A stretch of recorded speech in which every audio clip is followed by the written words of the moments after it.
Assalomu alaykum. Mana do'stlar, Farhod degan o'rtog'imiz bor edi. Yoshlikdan o'rtoq bo'lganmiz birga. Hozir mana Baynsaga keldik mana bolalar bilan. O'shalarimiz bilan birga keldik mana. Hozir mana ahvoli yotishi. O'rtog'imizning jigarida muammo bo'lgan qanaqadir. Jigar mana o'rtog'imiz hozir ahvoli shunaqa ko'rinishda. Biz bolalar rasmlarini tashlagan ekan, men o'zimiz kelib mana ko'rishga iminni ko'zimiz bilan keldik mana Baynsaga oldiga. Mana hozir ko'ryapsizlar mana ahvolini. Jigarida B'da gepatit, shu jigar sirozmi shunaqa boshlangan ekan, mana hali qorinlari ham sekin shishib ana o'qigan.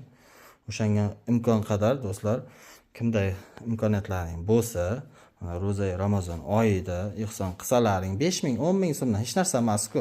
Mana shu bolani shu yerdan ko'tarib olib borib, Hindistonga olib borib 20 mingmi, 25 mingmi qanchadir pul yig'ilishi kerak. Hozir xudo xolasa mana 3-4 kun bo'ldi qo'yilgani kartani уже 30 millionga yaqin pul yig'ilibdi. Shu bolani o'zini kartasi turibdi, onasini kartasi turibdi. Mana bolalar bilan biz kelganmiz Baynsada hozir. Mana Baynsa ham yaxshi, shart-sharoitlari. Hozir qarab turibdi bular, endi imkon qadar. Mana kim ihson qilsalaring, do'stlar mana Allohdan qaytib keladim. Tem bo'la mana hozir ro'za Ramazon oylarida mana o'rtog'imiz shunaqa bo'lib qolib, boquvchi oilasida bitta onasi bor, otasi yoshligida o'tib ketgan. Ikkita shirinta qizchasi bor, ular hali voyaga yetmagan.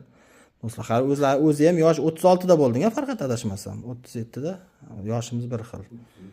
Xudo xolasa do'stlar, yordam qilsalaring, karta nomerlarini qo'yamiz. Xudodan qaytadi sizlarga. Hech o'ylamanglar sizlar ko'rinmaydi, bilinmaydi deb hech kimning boshiga bunaqa ko'rgilik tushmasin. Baynsada ham yaxshi joy ekan, sharoitlari. Opalar qarab turibdi, televizor, hamma narsasi bor. Syomka qilib o'sha yerda qo'yib beramiz videosini. Xudo xolasa o'zimiz ham qo'limizdan kelgancha yordamni qilamiz. Bolalar bilan birlashib, kelishib